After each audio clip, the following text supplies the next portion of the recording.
you. Thank you.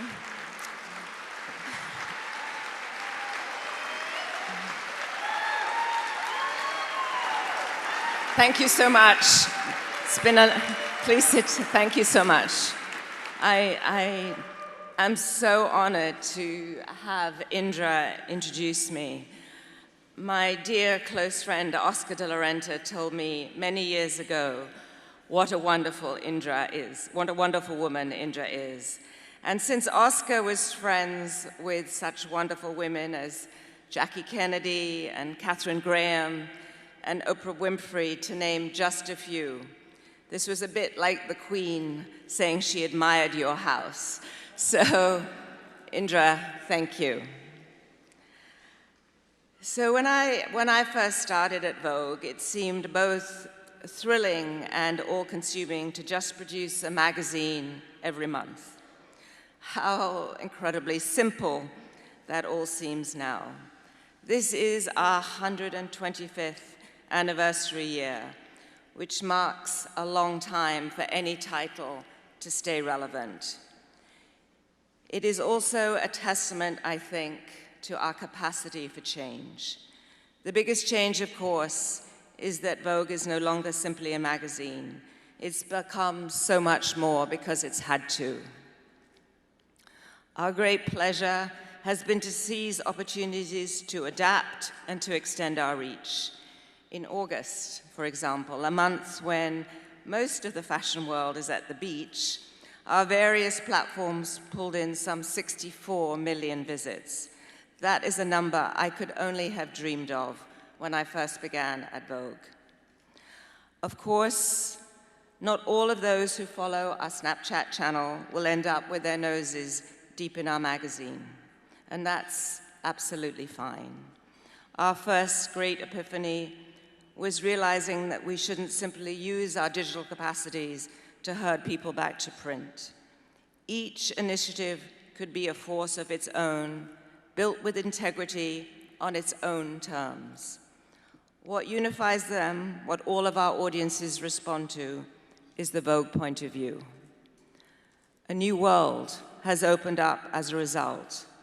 This year, we published portfolios on Vogue.com as ambitious as anything we've ever done in print. Our video series, 73 Questions, achieves television numbers, an average of 4.5 million views an episode. And we recently streamed parts of our Forces of Fashion conference to Facebook Live, so everyone could see, among other things, Victoria Beckham talk about what she misses most about being a Spice Girl. If our expansion was simply about growth, we'd risk spreading ourselves thin. But we think it follows a deeper shift in what audiences want. In the past, our readers were acquisitive. They wanted luxury and maybe a little bit of flash. Now, in this ever-changing digital world, the market is chasing what money alone cannot buy. It wants experiences. It seeks out emotional engagement, whether through social media, Instagram, a community of interests, or strong, well-argued opinions.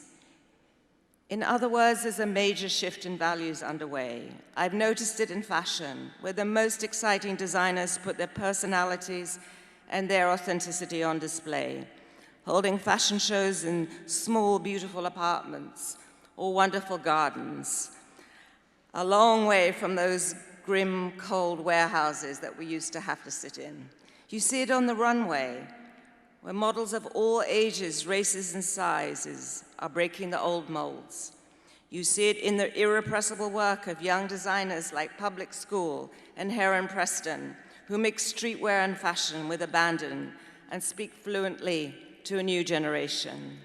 You see it at Saint Laurent under Anthony Vaccarello, who staged his recent show as an inviting public spectacle beneath the sparkling Eiffel Tower, a stirring expression of optimism and civic pride when Paris needs just that. People want the personal, the uncensored, and the real. Since our country's current leadership is destabilizing our core beliefs, Companies like Condé Nast must stand for values. They must lead. When we do, the response has been electric. We see it in the explosion of interest around Teen Vogue, with its bold, brave, activist voice. Or the excitement about the launch of them, Condé Nast's new community platform to address LGBTQ issues in the culture at large. Or the support that we have seen for Architectural Digest, which is working to develop affordable housing in Haiti. We have opened our doors for discussion and for debate, and everything is up for reimagining. We must operate not only with brilliance, but with conscience and with depth and human connection. We have to have a voice of our own to cut through the noise and communicate a new way of being in the world. We have to look forward. Recently, I lost a part of my life. A dear friend and mentor, Cy Newhouse, the former chairman of Condé Nast. He and his editorial director, Alexander Lieberman, first brought me on board as a magazine editor all those years ago. Now, supposedly, Cy was the businessman, and Alex was literally the artist. But in truth, Alex thrilled to the commercial urgency of the magazines, and Cy thrived on building and inventing.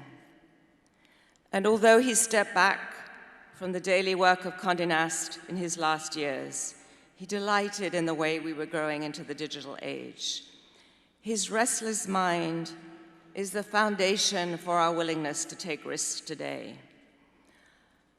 But it's his humility I'd like to remember now, and his awareness that the work of an editor matters.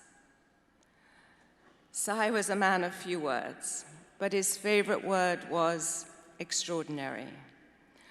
So thank you truly to Adweek for the extraordinary honor you've given me here tonight, which I accept on behalf of every single person who works at Vogue. Thank you.